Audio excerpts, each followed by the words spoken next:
So we have my absolutely favorite type of food here that they love.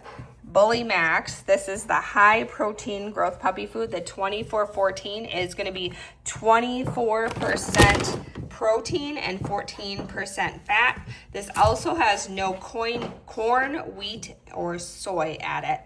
And I like the lamb flavor just because a lot of bullies or pit bulls have allergies to chicken. So lamb is always good. And then you can also check on the back to make sure that there is no chicken in the product.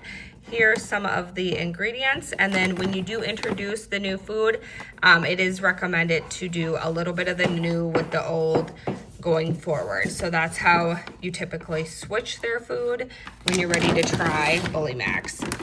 So here is what they look like.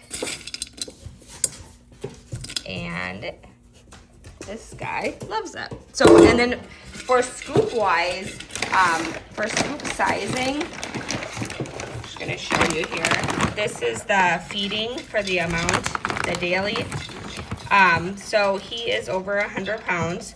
So it's recommended, 9.5 cups, but then you're going to do a half cup for each additional 10 pounds. Even though this is puppy food, you don't have to have a puppy to give it to them.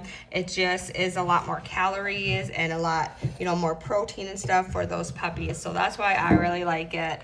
And that's why I give it to them. And I feel like it helps as far as like weight gain.